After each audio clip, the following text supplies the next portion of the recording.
Good afternoon. Thank you for coming. Let me introduce who's up here today. My name is Vic Vellucci. I am the prosecuting attorney in Portage County. I am the president this year of the Ohio Prosecuting Attorneys Association. Our executive director, Lou Tobin, is here this afternoon. Allen County prosecutor Jurgen Waldick. Your Cuyahoga County prosecutor Mike O'Malley is here. Franklin County prosecutor Ron O'Brien is here. The Warren County prosecutor Dave Fornshell is here. Chief counsel for Attorney General Dave Yost, Carol O'Brien, is here today. Did I miss anybody?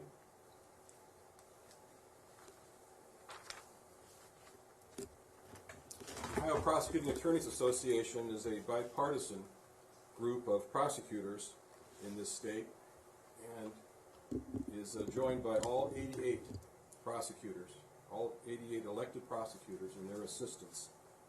The prosecutors here today come from every corner of our state, and we're here to discuss what we feel is dangerous legislation that our General Assembly is considering in Columbus concerning the death penalty in Ohio. This is not about politics, obviously. The OPAA has prosecutors from both parties, and we all join in the position that we state today. We are interested in protecting the people of Ohio. This is about the protection of our communities and justice for the victims of the most heinous crimes that are committed in our state. It's about the de facto abolition of the death penalty by this legislation. The legislation I'm talking about is House Bill 136 and Senate Bill 54.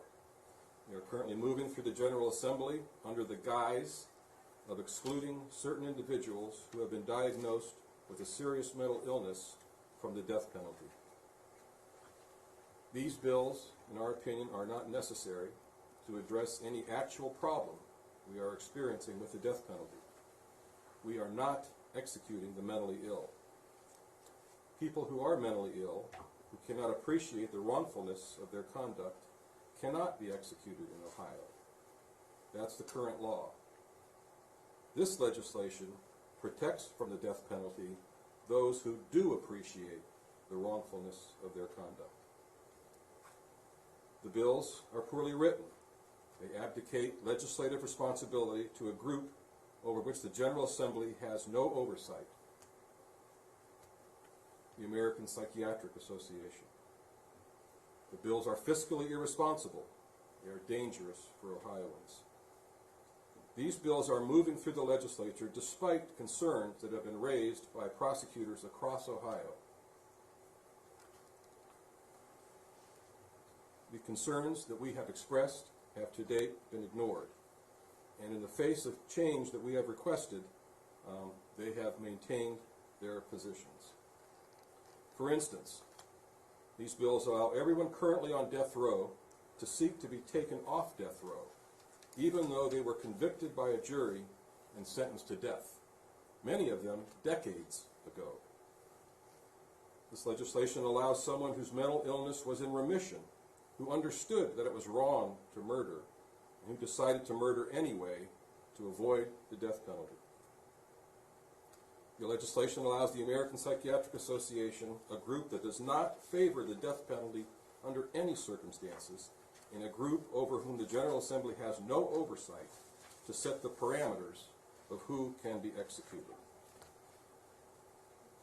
Despite this, some influential people in the State House, people who have never tried a murder case, let alone a death penalty case, people who have not been involved in any criminal case, disagree with the people who have tried these cases, that is, the prosecutors. We who have sat across the table from heinous murderers, from serial killers, from baby killers, from cop killers. And we've had to work with the families of these victims to secure justice for them. The people driving the legislation do not have any idea what death penalty trials entail, what the appeals entail, or what the impact on the victims and the communities is like. And yet they disagree with us when we tell them that these bills will tie the death penalty up in knots, that the bills will lead to years and years of new appeals at great financial cost and at great cost to public safety, and that the impact on the victims, past and present, will be tremendous and traumatic.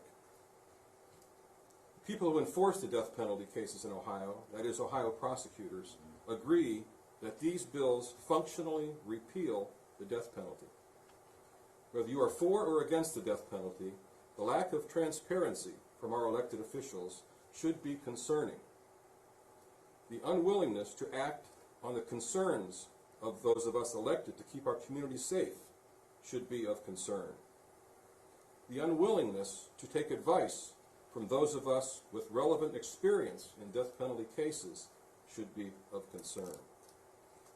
The support for these bills by groups that are admittedly anti-death penalty under any circumstances should be of concern. If the legislature wants to repeal the death penalty, it should do so in a transparent way and not under the fallacy that we are executing the mentally ill. Prosecutors do support the death penalty. We feel that it makes our communities safer, that it is an appropriate punishment for the worst of the worst crimes and criminals. Our priority is protecting public safety and the securing of justice for the innocent. While in at least some circles of the legislature, the priority seems to be the offender and the impact that the crime has on the offender's life. We stand ready to have a debate about the death penalty in an open and honest way. We would hope that our fellow elected officials in the General Assembly would encourage the same open debate, and if they wish to determine the death penalty's future in Ohio, we encourage them to put it to a vote of the people, not abolish it through the back door using House Bill 136 and Senate Bill 54.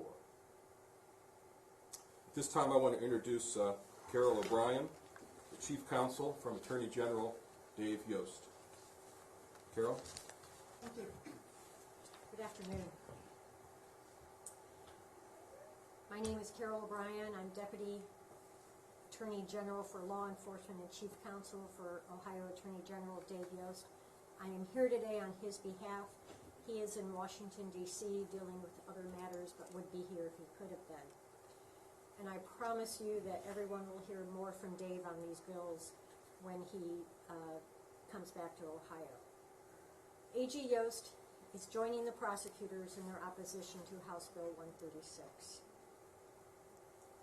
The death penalty is not a decision that anyone invokes lightly. None of these prosecutors standing up here would look at a case and say, oh, let's just do the death penalty.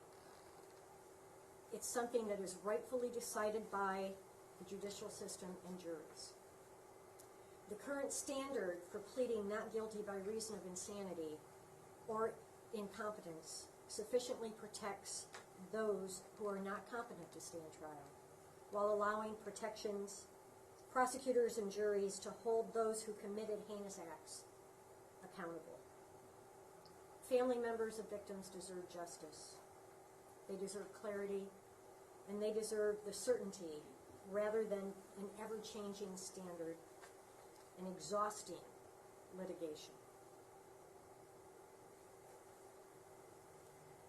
Reopening past convictions to litigate a mental state from years or even decades earlier after the fact is technically impractical and needlessly painful for the families of victims. Attorney General Yost is extremely concerned about what this bill will do to the victims, and he agrees in the statements and stands with the prosecutors of the state of Ohio. Thank you. Hello, I'm Cuyahoga County Prosecutor Michael O'Malley. Cuyahoga County currently has 20 individuals on death row in Ohio. That's 1 in 7 individuals from our state comes from Cuyahoga County. This bill, if passed, will put all of those individuals in play to be removed from death row. If we look at our most heinous murderer in Cuyahoga County, Anthony Sowell, who murdered 11 women, 11 innocent women in the city of Cleveland. This bill will take him off death row. It's not what the citizens of this county want. It's not what the citizens of Cleveland want. Since I became Cuyahoga County prosecutor 3 years ago, we presented 5 cases to the citizens of this county for capital charges. 4 of those individuals were convicted. And may I say, several of them were convicted and placed on death row because of the overwhelming guilt, the heinousness of their crimes, were quickly reviewed by a jury of their citizens who debated amongst themselves and came to the conclusion that the death penalty was the appropriate measure. I just say to the people of Cuyahoga County, I say to the individuals who are sponsoring these bills, talk to your constituents. I know the feeling in Cuyahoga County is very strong. We have roughly 170 murders a year in Cuyahoga County. Only 2 or 3 individuals are even put forth for capital charges. We do a very good job of screening individuals for any type of mitigating evidence that would remove them from the capital arena. I just want to say that this will have the effect, again, of placing all of those individuals who citizens of this county placed on death row, of removing them, and in particular Anthony Sowell, who was diagnosed with a major depressive disorder, but knew right from wrong when he killed those 11 women.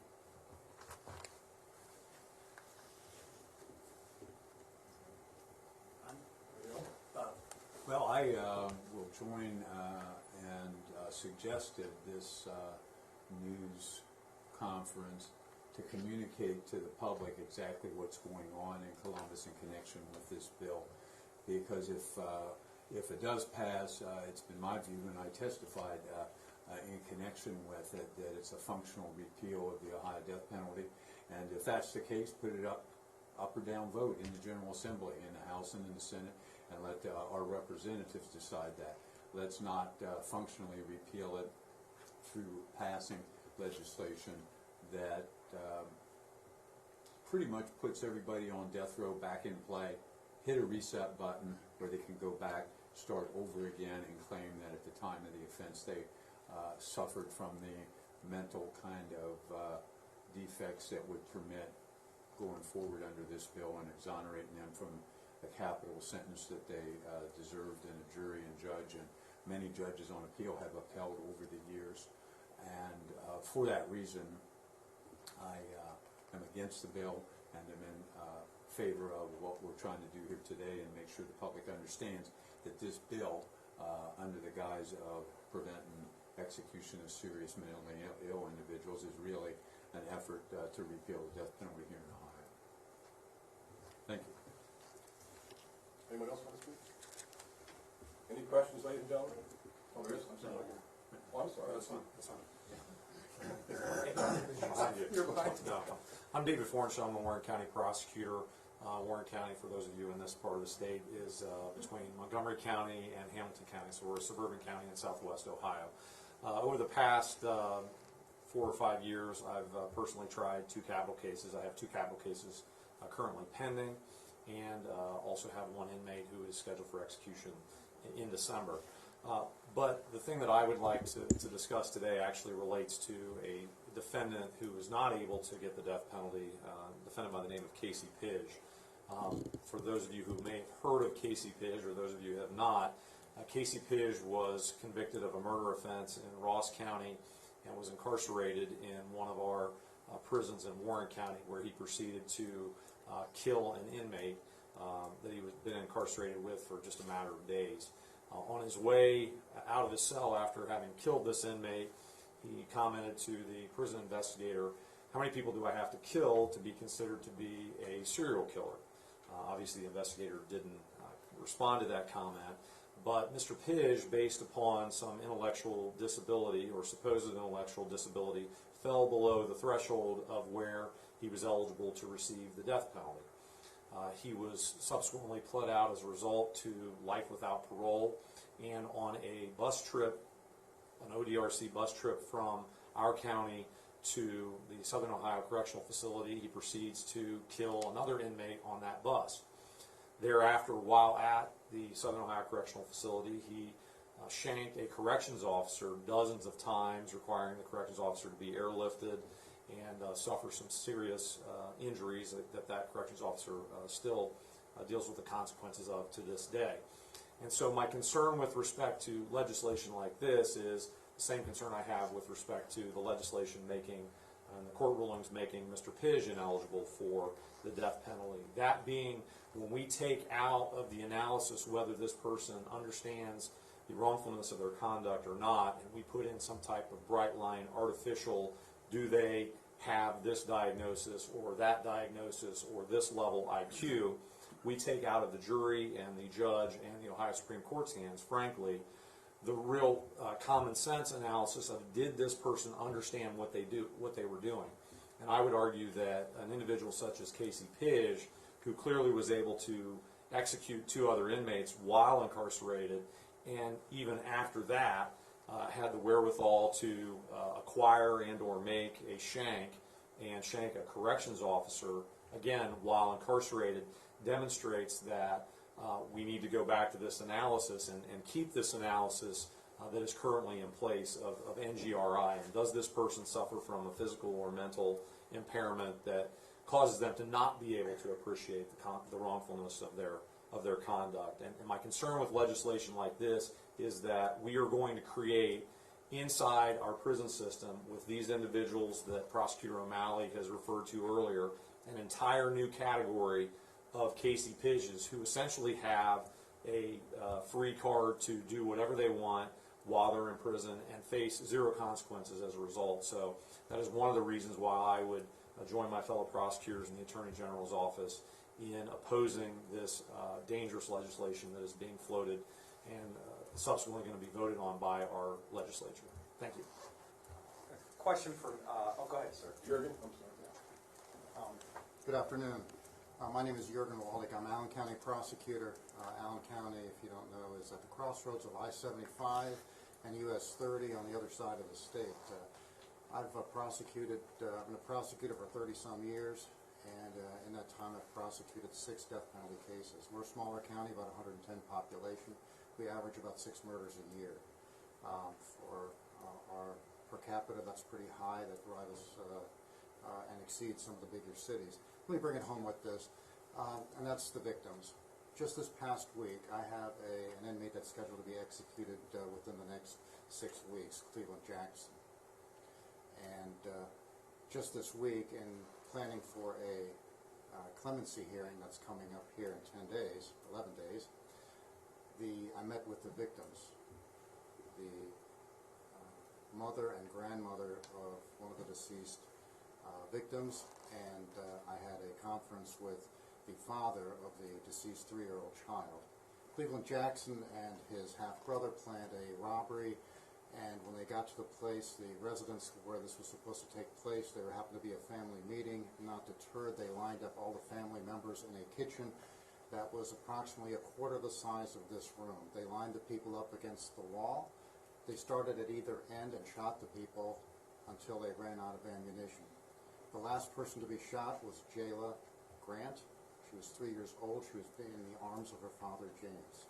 While James Grant is pleading for the life of his little girl, saying, "Please don't shoot my little girl. Take me. Please don't shoot my little girl." These 2 individuals that were involved in this, they shot the little girl in the head and killed her. We're meeting with the family, and I explained to them what was going on in Ohio with the death penalty. Not only are they subject to repeated appeals where the wounds are torn open once again, and every time there's an execution scheduled, they're called back and said, you know, that's been pushed back again. But this time, I told them that there was some legislation pending, which they'd heard about, and their question was why. Why are they doing this? Why aren't they listening to you? And the only answer I could give them is, quite frankly, because some of the people in the legislature want to have a legacy. This is supposed to be their legacy, having gotten rid of the death penalty, essentially. The things they are doing now, has been said again and again, effectively abolishes the death penalty in Ohio. And it takes out of the hands of jurors the decision, because a judge will be making a decision whether or not under these circumstances someone is eligible. That is, the jurors are in the best position to know whether or not the death penalty should be imposed. The jurors in the case heard the case. They saw the pictures. They heard the witnesses, not legislators in Columbus. This is an abomination of the system, and to do this lacks feeling for the victims. And as has been said before, none of the people that are proponents of this have ever tried a case of this kind. So we're vehemently opposed to this, and just on behalf of the victims. Thank you.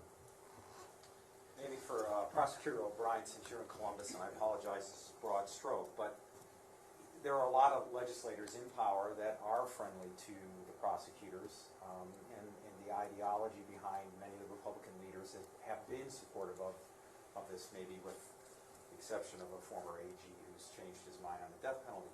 Why is it so hard to get through to them then?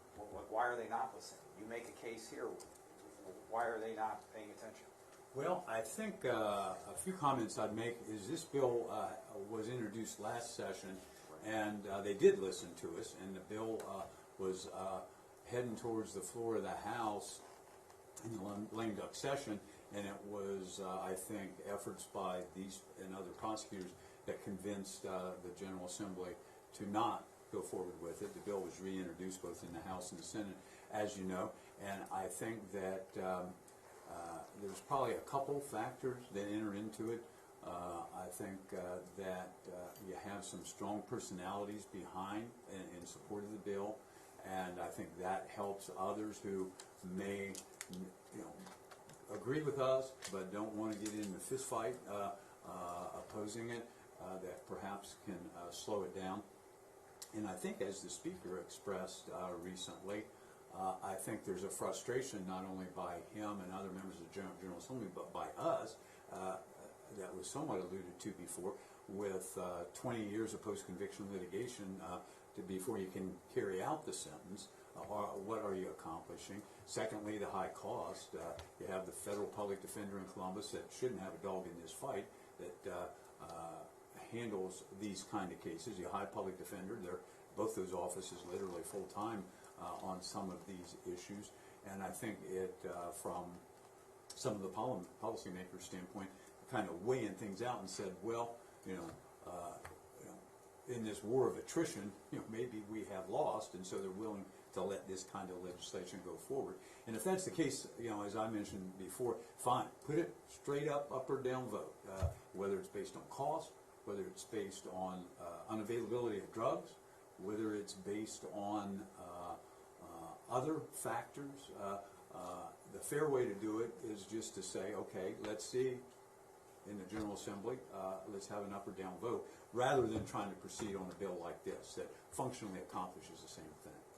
So at least that's my thoughts on it, and I don't know if Lou, who is our executive director and is at least over in the legislature daily, where I only go over there because I'm in Columbus on key issues. I don't know if Lou has a comment. Yeah, I'll just add to that I think Ron is exactly right, that I think you have two key people in the legislature, Representative Bill Seitz from the Cincinnati area and Senator John Eklund from Lake County, Chardon, who support the bill and who are driving the legislation. And the bill is currently pending in the Senate Judiciary Committee, which is chaired by Senator John Eklund.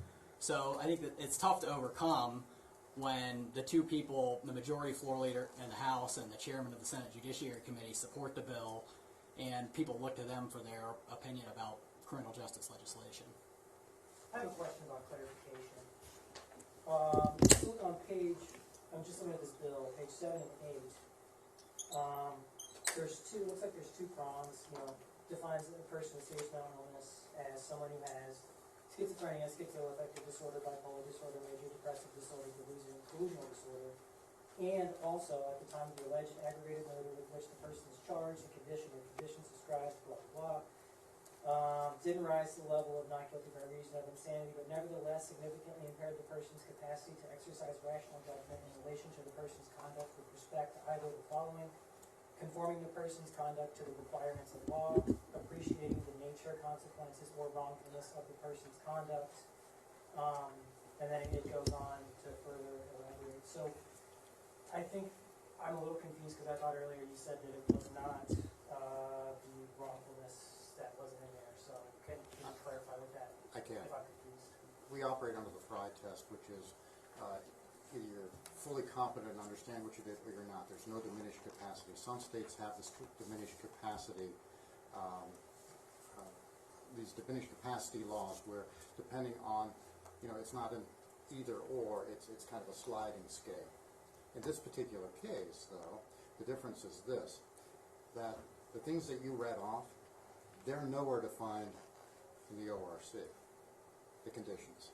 They are defined in the DSM-5, which is the Diagnostic and Statistical Manual used by psychiatrists and psychologists. So what you are doing, in effect, is you're putting into the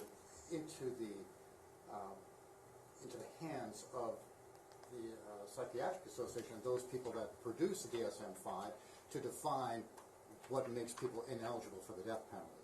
You see what I'm saying? I mean, because at the end of the day, it's not defined in the law, it's defined elsewhere. And the people that define that elsewhere then get to decide, what exactly, the disorders you read, what are the elements of those? Who decides what the elements of those are? Not the legislature, not the citizens, not the judges. It's going to be the people that produce the DSM-5. So who decides whether or not it significantly impairs the person's right? That's the other thing. That's something that's been addressed as well. Right now, those things are brought up in the penalty phase, and those things are decided by a jury of 12. Okay? Under this scheme, this would be handled in much of the same way that Atkins is handled, and it has to do with whether people are MRDD or DD, as we call them, under a certain threshold of IQ. And the judge gets to decide. So in this case, under this circumstance, that case never makes it to a jury on the issue of death. And under this bill, a judge decides up front. It's taken out of the hands of the jury at that point. And with all due respect to the psychologists and psychiatrists, I bet you for every one of the 138 people on death row, you'll find some psychologists, psychiatrists willing to say that the defendant fits into one of those categories. Briefly, if you could. If I might just Sure. follow up and say something. All of those disorders are things that can be presented at the mitigation phase of a capital case. You have a trial on guilt or innocence, then you have a mitigation phase where they consider the aggravating circumstances and the mitigating facts. And every capital case I've tried, one or more of those diagnoses are presented to the jury and said, I tried a case last month. This schizoaffective disorder was one of the things. Bipolar disorder was another thing that was presented to the jury that said, even though he's not guilty by reason of insanity, he didn't meet that standard, he has these mental health issues, and that is a reason why it provides mitigation against the death penalty. Jury went back and said, no, it doesn't. And what this would do would be reset it and allow people currently on death row and going forward another bite at the apple where it's not the jury that hears it. So, the law as written shouldn't apply to anybody that didn't have the opportunity to present it in the first place, I guess. So with the resentences, it's the same as like in Atkins, and they would go back to the judge, and then the judge would just hear, or how would that be? I think correct. Atkins is up front. Okay. The Atkins here is up front, and it has to do with more or less just IQ. Right. But when people when they were on death row and they wanted to use the Atkins claim, they would go back and ask the judge for resentencing? Correct. So would it be the same thing like that? Or? Well, that's what they're saying, but it wouldn't be. And you know why? Because under Atkins, it is simply a numerical value. Now, there could be some argument about when the test came out and when it was administered and those things. I get that. But at the end of the day, Atkins is a fairly bright line with respect to IQ. Nothing like that exists in this case. Nothing like that. I mean, I wonder, and quite frankly, when I testified in Columbus on this, how many of the people that are proponents of this at the State House have actually read the DSM?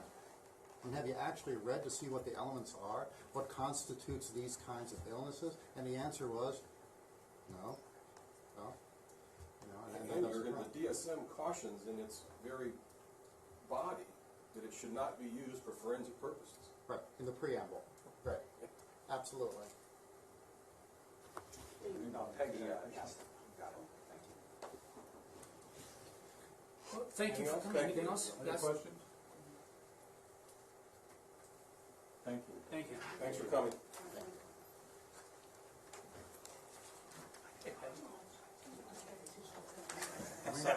Sorry. Thank you. One, I don't have to like that, but just one shot or one question. They were Is supposed to call. most people are concerned about him being so low. So he would have a chance for resentencing Absolutely. Absolutely. because of that depression? Because he had a major And then appeals, and then the lengthy appeals, it resets that alibi. The problem, I mean, basically, it's a 5-year reset, and that's the way the appeals go. So it could go on, it could go on forever then? It will reopen litigation out